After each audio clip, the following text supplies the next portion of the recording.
Hello to all. So today we will discuss matrix Hermitian and skew Hermitian matrix. Complex matrices में से एक particular topic है. So complex matrices name आ रहा है, इसका मतलब हमारी जो भी एंट्रीज होंगी मैट्रिक्स में वो उनमें से कम एक एंट्री तो होगी जो विद आयोटा हमारे सामने आएगी. सो अगर आयोटा के साथ आएगी, अब उसको कैसे डील करना है और उसमें हर्मिशियन और स्क्यू हर्मिशियन कैसे जस्टिफाई करने हैं, कैसे रिकॉग्नाइज करने हैं, ये आज हम डिस्कस करते हैं. सो कॉम्प्लेक्स मैट्रिसेस में एक नोटेशन आप देखते होगे A raise to power capital H. जो ये नोटेशन है, इस नोटेशन का मीनिंग क्या होता है? पहले आप लोगे कॉन्जुगेट, क्योंकि कॉम्प्लेक्स मैट्रिक्स है, कॉम्प्लेक्स एंट्रीज है, तो कॉन्जुगेट तो हम अगर हम लेते हैं, हमें पता है कॉन्जुगेट का मीनिंग होता है आयोटा वाली टर्म का साइन चेंज होना. सो पहले जितनी भी एंट्रीज है उन सबका कॉन्जुगेट और फिर आपने उसका ट्रांसपोज लेना है. उसके बाद जो ये लास्ट रिजल्ट हमें मिलता है उसको हम A raise to power capital H बोलते हैं. इस तरह से आप ये भी कर सकते हो कि या तो पहले आप ट्रांसपोज ले लो मैट्रिक्स का और बाद में कॉन्जुगेट लो. ये दोनों ही सेम आंसर देते हैं और ये कंप्लीट ये नोटेशन हमारे पास इस तरह से मेंशन की जाती है. फॉर एग्जांपल हम देखते हैं इसको करके. सपोज ये हमने एक मैट्रिक्स यहाँ पर ली है, उसकी एंट्रीज यहाँ पर लिखी हुई है. अब हम 1 बाय 1 हम स्टेप्स के साथ मूव करते हैं. पहले ए कॉन्जुगेट है तो कॉन्जुगेट हमने ले लिया. सो ये हो गया 2 - 8 iota, it becomes 5 + 3 iota, it is 4 + 7 iota, it is -6 iota, ये होगा 1 + 4 iota and it is 3 - 2 iota. ये सिर्फ कॉन्जुगेट लिया. फर्स्ट पार्ट हमने कर लिया. उसके बाद हमने क्या करना है, इसका ट्रांसपोज लेना है. और जब आप इसका ट्रांसपोज लोगे तो ट्रांसपोज लेके ये हो जाएगा 2 ये फर्स्ट रो फर्स्ट कॉलम में कन्वर्ट हो गया. 2 - 8 आयोटा, 5 + 3 आयोटा, 4 + 7 आयोटा. जो ये सेकेंड रो है वो सेकेंड कॉलम होगी, -6 आयोटा, 1 + 4 आयोटा एंड 3 - 2 आयोटा. सो ये कंप्लीट प्रोसेस के बाद जो हमें ये मैट्रिक्स मिलती है ये होता है A raise to power capital H, जिसकी हम यहाँ डिस्कशन कर रहे थे. अब ये हमने क्यों सीखा है? क्योंकि यही हमें हर्मिशियन और स्क्यू हर्मिशियन में क्यों जस्टिफाई उसको डिफ्रेंशिएट करना बताएगा कि कौन सी मैट्रिक्स हर्मिशियन और कौन सी स्क्यू हर्मिशियन है. तो अब आपके लिए, अब जब आप ये सीख चुके हो तो यहाँ पर एक रिमार्क है. वो क्या है कि if A raise to power H equals to A, अगर ये वाली मैट्रिक्स हमारी ए मैट्रिक्स के इक्वल आ जाती है तब हम कहते हैं कि मैट्रिक्स है हर्मिशियन. बट अगर A raise to power H equals to -of A आता है तो हम उसे बोलते हैं स्क्यू हर्मिशियन.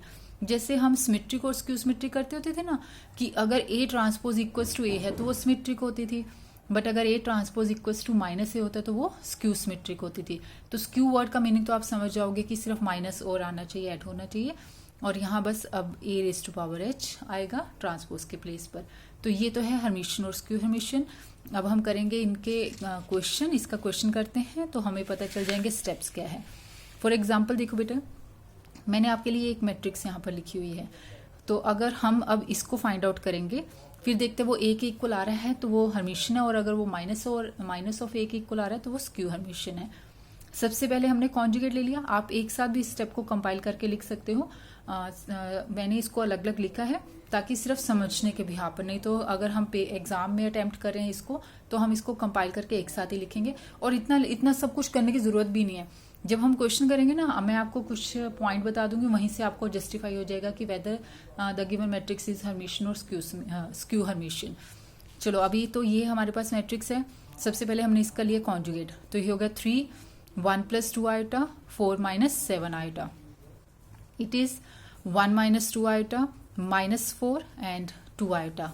क्योंकि जो ये रियल एंट्रीज है, रियल एंट्रीज का तो कॉन्जुगेट का कोई मतलब ही नहीं ना. ये हो गया 4 + 7 आयोटा, -2 आयोटा एंड ये 5 के प्लेस पर 5 हो गया. इसके बाद नेक्स्ट स्टेप हम क्या करते हैं, हम लेते हैं ट्रांसपोज. सो जैसे ही आप यहाँ पर ट्रांसपोज ले लोगे तो ये कितना हो जाएगा 3, और जो फर्स्ट रो है फर्स्ट कॉलम होगी तो 3 1 + 2 आयोटा, 4 - 7 आयोटा, ये माइनस है, ठीक है. उसके बाद फिर ये सेकेंड रो सेकेंड कॉलम, तो 1 - 2 iota, -4 and then 2 iota. After this third row third column, so 4 + 7 iota, -2 iota and 5, ये यहाँ आ गया. अब ये है इस पूरे कंप्लीट प्रोसेस के बाद ये क्या हो जाता है, A raise to power H. अब आप कंपेयर करो, ये आपके पास ए रेज टू पावर एच है और ये है ए. इन दोनों को अगर आप चेक करो तो सारी एंट्रीज देखो, first row same, second row same and then third row same, सारी एंट्रीज सेम है. इसका मतलब ए और A raise to power H ये दोनों सेम है, फ्रॉम 1 and 2 ये दोनों सेम है, और जब ये दोनों सेम होती है तो हम मैट्रिक्स को क्या बोलते हैं, हर्मिशियन मैट्रिक्स बोलते हैं। ठीक है, तो हर्मिशियन मैट्रिक्स में सिर्फ ए रेस टू पावर एच और ए का इक्वल होना जरूरी है। अब आपने एक चीज का ध्यान रखना है, हम इसको इतना कुछ किए बिना भी हम बता सकते हैं कि क्या ये मैट्रिक्स हर्मिशियन है या नहीं। वो कैसे, ये सब आप ड्रॉप कर रहे हो, देखो कैसे बताओगे। सबसे पहले तो हर्मिशियन मैट्रिक्स में डायगोनल एंट्रीज हमेशा रियल होती हैं, ये सारी एंट्रीज रियल होंगी। 0 हो सकता है, कोई रियल नंबर हो सकता है, लेकिन यहाँ पर कोई भी एंट्री आयोटा के साथ होगी ही नहीं। एक तो डायगोनल एंट्रीज रियल, और क्या होता है इसकी जो ये लोअर ट्राइंगल वाली टर्म है और जो ये अपर ट्राइंगुलर टर्म्स हैं, ये हमेशा एक दूसरे का कॉन्जुगेट होती है। देखो आप, ये 1 + 2 आयोटा है, ये 1 - 2 आयोटा है, 4 - 7 आयोटा है, 4 + 7 आयोटा है, ये 2 आयोटा है और ये -2 आयोटा है। ये तो अब आप समझ रहे हो ना, कॉरस्पॉन्डिंग एंट्रीज को आप देखोगे ना, ऐसे नहीं देखना कि हाँ ये तो इससे कंपेयर करो, उसका तो कोई मीनिंग ही नहीं होगा। सो इन दो चीजों का बस आपने ध्यान रखना है। तो इतना जो हमने ये सारा प्रोसेस करा है, इसके बिना भी आप बता सकते हो कि मैट्रिक्स हर्मिशियन है या नहीं है, स्क्यू हर्मिशियन है या नहीं है। तो ये 2 पार्ट आपने माइंड में रखने हैं, और मैंने ये आपके लिए यहाँ लिख भी दिए हैं इन दोनों पार्ट्स को, ये देखो। उसके बाद हम ये स्क्यू हर्मिशियन डिस्कस करेंगे। पहले मैंने आपके लिए लिख लिया है यहाँ पर, जो अभी मैंने आपसे डिस्कस किया कि डायगोनल एंट्रीज ऑलवेज रियल होती है, और entries in lower triangle is conjugate and conjugate of the entries in upper triangular. ठीक है बेटे, चलो अब हम आते हैं स्क्यू हर्मिशियन पर। ऐसी स्क्यू हर्मिशियन भी ना फर्स्ट लुक से ही आपको पता चल जाएगा। पहले तो हम स्टेप्स के साथ करेंगे, फिर आपको उसको भी डायरेक्टली कैसे समझ सकते हो पता चल जाएगा। ये एक मैट्रिक्स आपके लिए लिखी है, स्टार्ट करते हैं उसी टॉपिक से उसी वे में।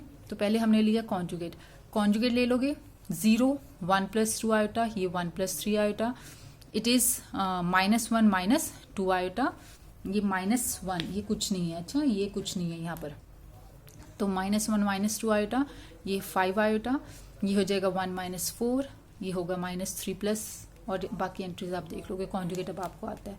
फिर हमने क्या करना होता है, हमने लेना होता है ट्रांसपोज। ले लो transpose, first row first column, second row से सेकंड कॉलम, और थर्ड रो से थर्ड कॉलम। अब आपने नेक्स्ट स्टेप करना है। ये तो हो गया ए रेज़ टू पावर एच, ये हम सीख चुके हैं। अब इनमें से सब में से नेगेटिव कॉमन लेके देखो, नेगेटिव कॉमन लोगे तो ये 0, ये 1 + 2 आयोटा, ये होगा 1 - 3 आयोटा, ये हो जाएगा -1 + 2 आयोटा, -5 आयोटा, 1 + 4 आयोटा, ये होगा -1 - 3 आयोटा, -1 + 4 आयोटा, और ये होगा √5 आयोटा। ये हो गया ए रेज़ टू पावर एच।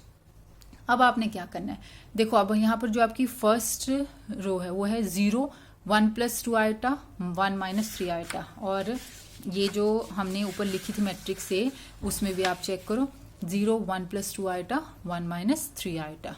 ठीक है बेटे, उसके बाद second row -1 + 2 iota, -5 iota, 1 + 4 iota.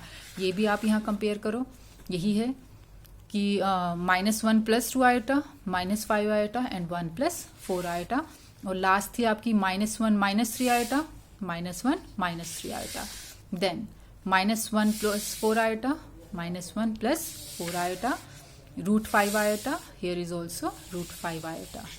ठीक है, सो जो आपके पास यहाँ पर ए मैट्रिक्स है, ये जो हमारी ए मैट्रिक्स है, और जो ये आई है A raise to power H minus common लेकर, वो सेम आ रहा है, तो ये होगा माइनस, और इसको हमने क्या लिख दे वापस ए, क्योंकि ये तो ए मैट्रिक्स ही है। तो ए रेज़ टू पावर एच जब -a होता है तो मैट्रिक्स कौन सी होती है, स्क्यू हर्मिशियन। और इसके लिए भी अब आपने ध्यान रखना है, क्या ध्यान रखना है, देखो एक तो मैंने यहाँ रिमार्क ये भी लिखा हुआ है, ये मैं बाद में आप रीड करना, पहले मैं आपको वर्बली एक बार बता दूं। स्क्यू हर्मिशियन मैट्रिक्स में हमेशा क्या होता है, जो ये डायगोनल एंट्रीज हैं, डायगोनल एंट्रीज या तो 0 होगी या फिर ये होंगी प्योरली इमेजिनरी। डायगोनल एंट्रीज या तो 0 होंगी या होगा प्योरली इमेजिनरी।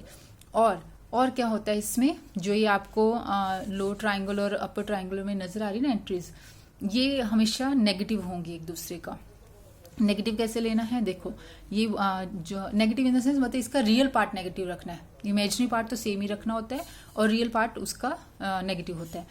1 + 2 आयोटा है ना, इसका रियल पार्ट है 1, तो यहाँ पर एंट्री क्या होगी 2 आयोटा -1, मतलब जो इमेजिनरी पार्ट है वो तो सेम रहेगा, रियल पार्ट माइनस हो गया। ठीक है। ऐसे देखो अब ये 1+3 आइटा है, तो ये तो -3 आइटा ही रहेगा, और ये कितना होना चाहिए -1।